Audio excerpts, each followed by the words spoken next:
Hey guys, so currently nasa Camp Asejo ako ngayon. Just gonna do a pitical mag-isa.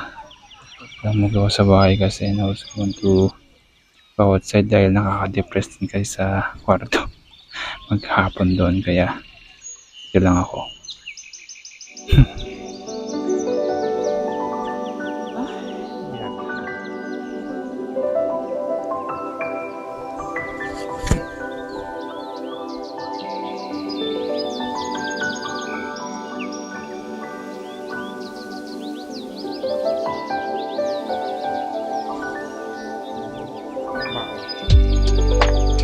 Hey guys, so nagbaon ako ng sinigang and rice dahil masira din naman kasi ito pag iniwan ko sa bahay kaya kainin ko na lang dito. So yun, every once in a while I'd like to go somewhere where I can simply relax and watch people do their thing. I sat under the shade of a big tree and laid out my things on the ground. The air was quiet except for the rustling leaves, people laughing, and chirping birds. I enjoyed the food I brought while the sunlight peeked through the branches. It was a peaceful and happy moment. so I got rice and sinigang. Let's eat. Sayang kasi hindi ko naman makakain eh, masira lang. Kaya let's just eat. Crazy.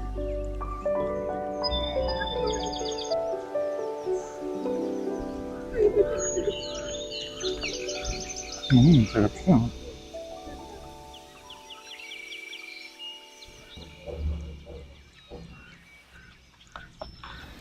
After eating my lunch, I enjoyed the quiet and solitude of nature. I took my time walking, enjoyed the trees, and was content to be alone. It was a simple and relaxing experience. Enjoy na lang natin ang weather today. So yun.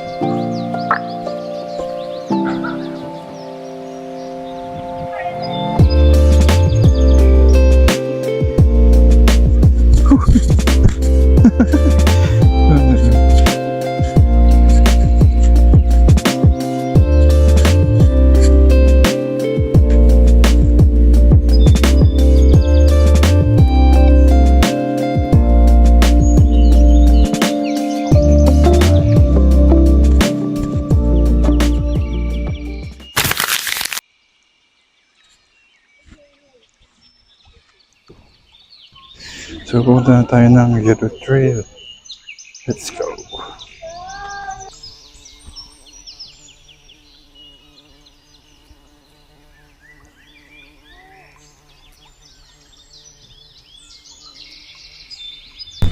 Hey guys, so currently nasa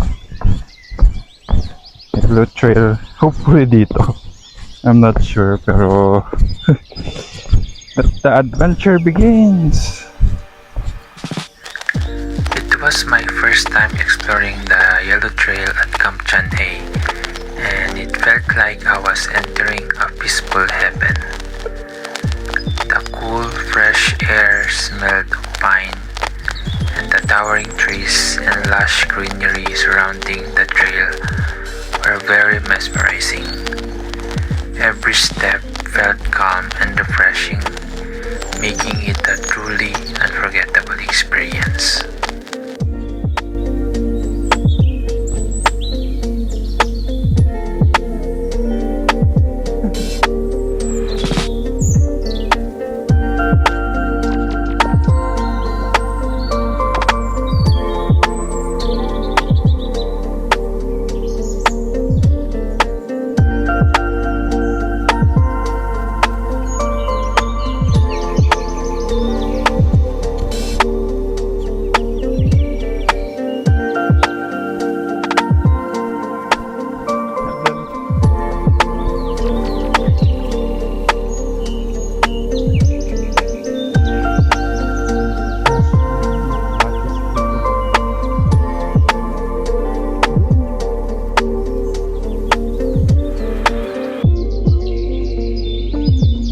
Exploring the forest on your own seems like an adventure.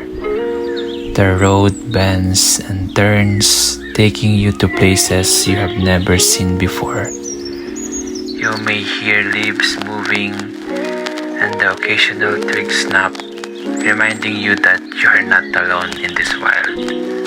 It's peaceful yet fascinating, and you feel free to wander and contemplate. Okay guys, so bali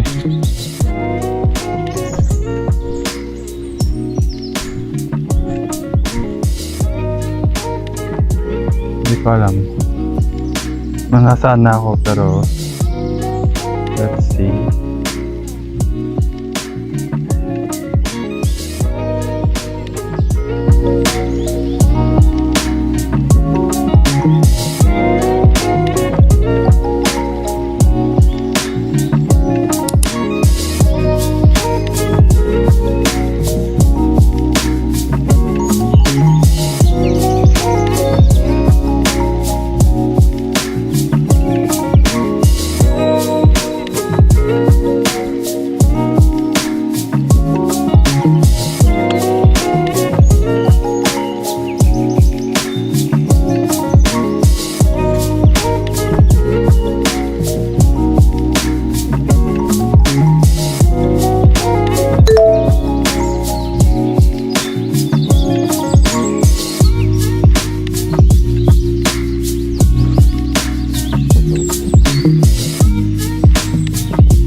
Okay.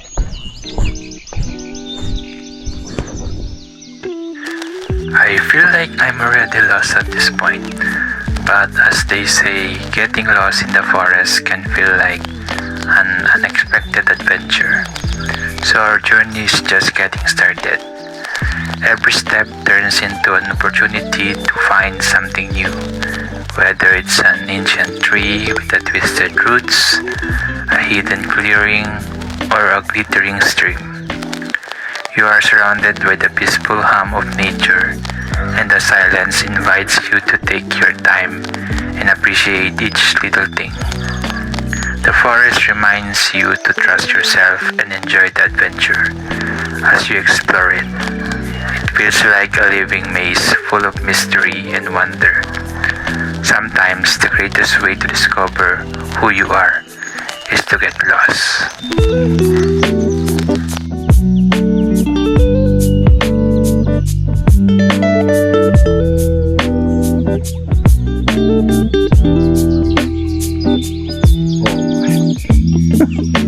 Once a bangin na.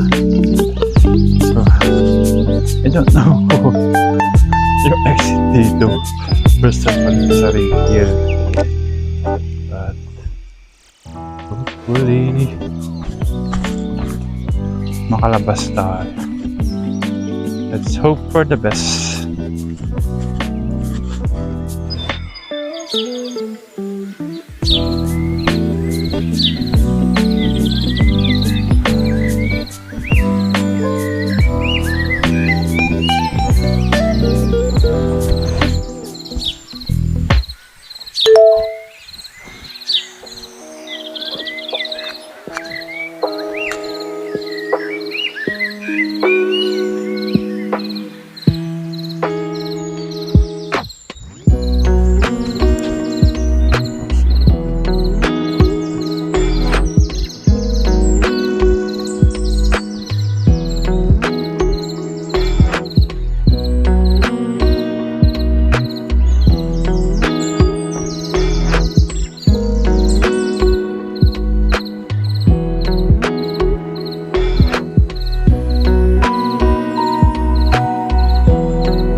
just follow the trail and hope for the best.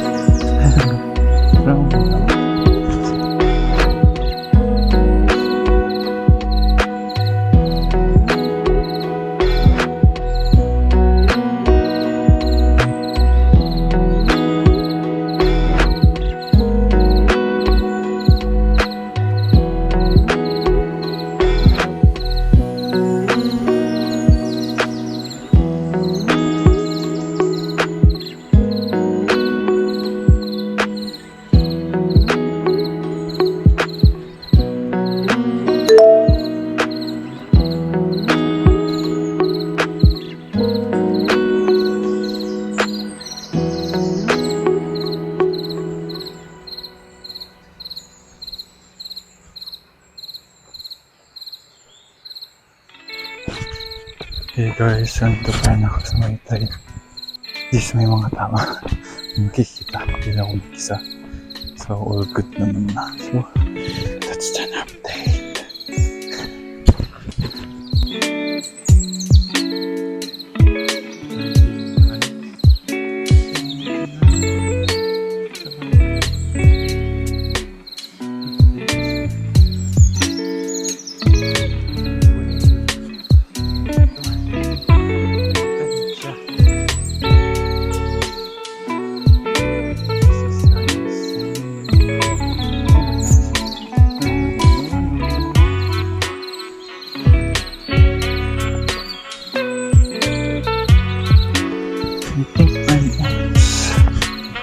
There, hopefully.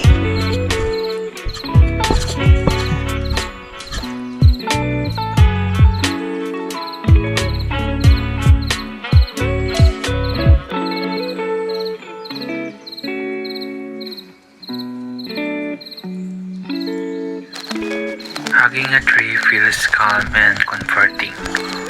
The rough bark presses against your hands and you can feel the tree's strength as it stands tall and steady.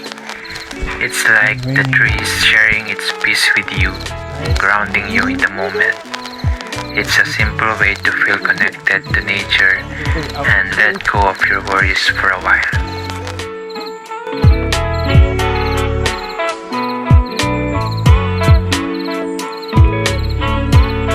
Guys, it started to rain. I should expect this because every afternoon naman is in Auckland dito sa it's an adventure, so let's still enjoy the ride.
Still drizzling.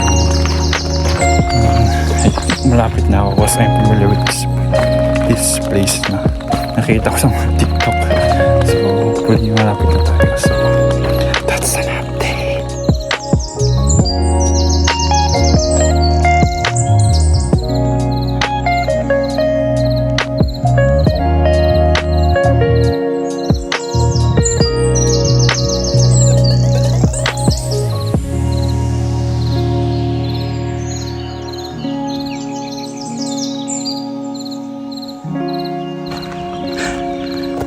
Ito focus na. Ba, isang maling apak mo. Hello. Dude. So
both physical and my mental health.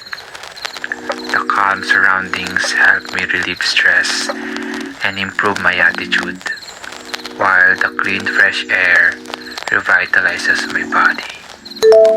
The sights and sounds of nature encourage mindfulness and relaxation. At the same time, exposure to sunshine through the trees provide a good dose of vitamin D. Walking on uneven ground keeps your body moving and improves your balance. Whether alone or with loved ones, it's also a fantastic way to clear your head and inspire creativity.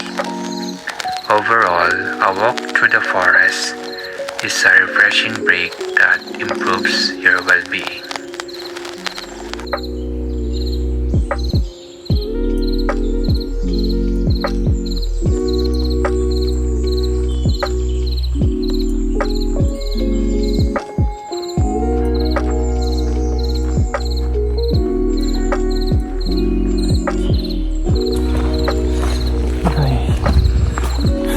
Tagal pa pala. So, Masan na ako?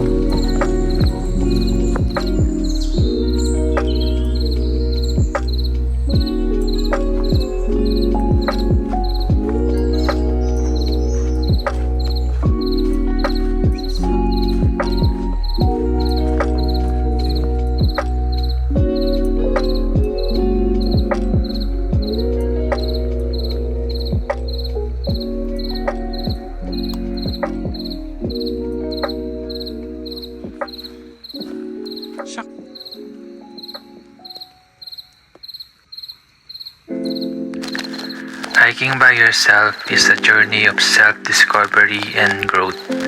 It teaches you to trust your instincts and make decisions on your own, whether it's choosing the right path or pacing yourself along the trail.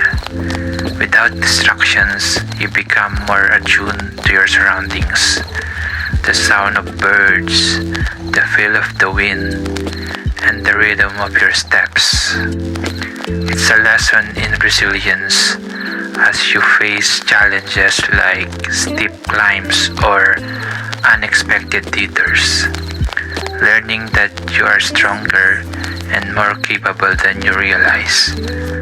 Most of all, hiking alone reminds you of the value of solitude, giving you time to reflect, recharge, and reconnect with the world and yourself in a deeper way. There's a lot of space. Hello. Saan dito? Oh my goodness.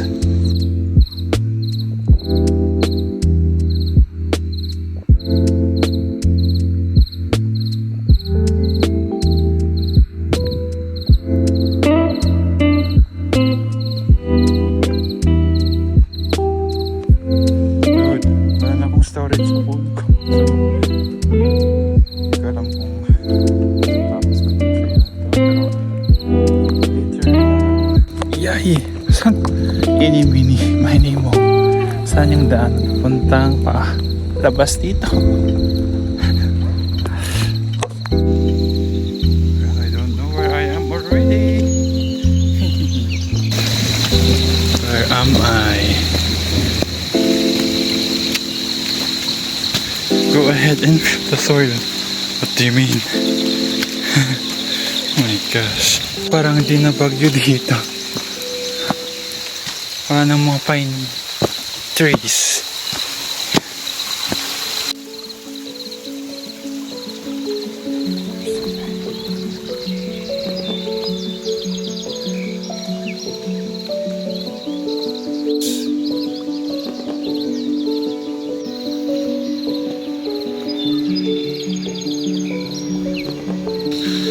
Ano ba ito?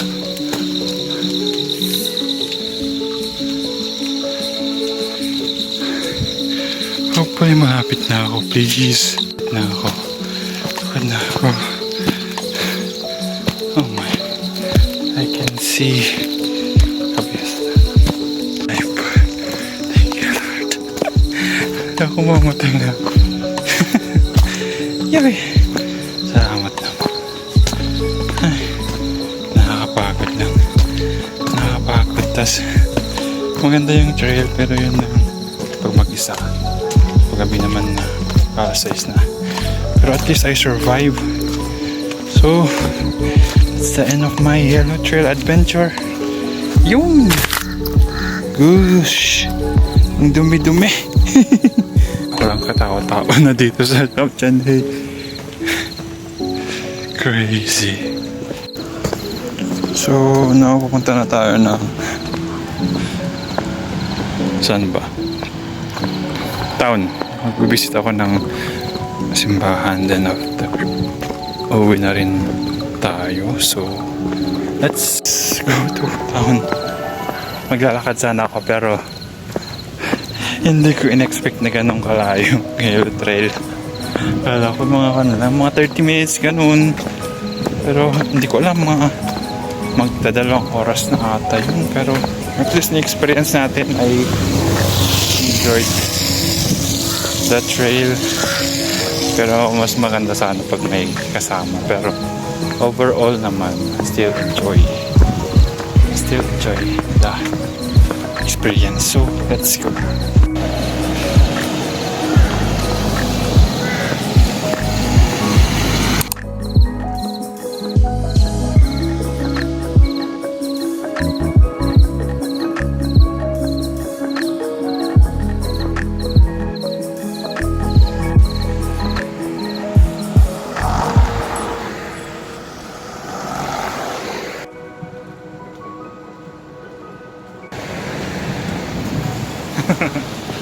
Let's go home. Ay, punta muna na yung town, then makakain na rin ako ng let's see, so let's go.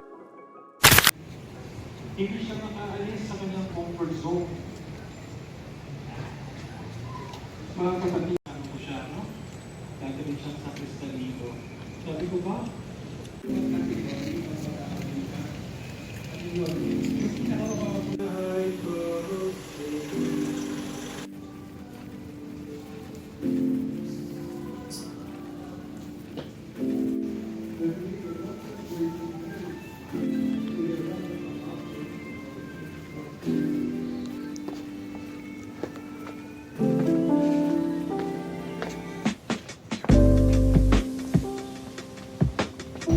Okay guys, so punta na tayo ng dinner.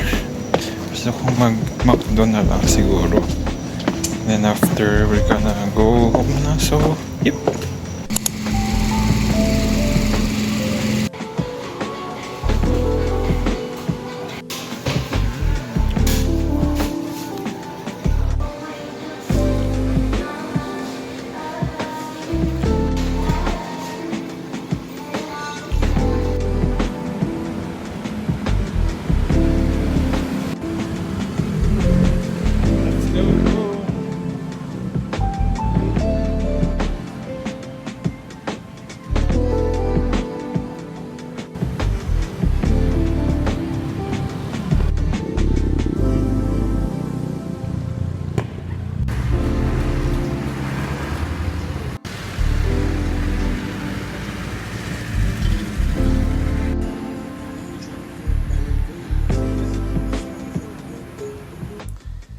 Hey guys, so I just got home.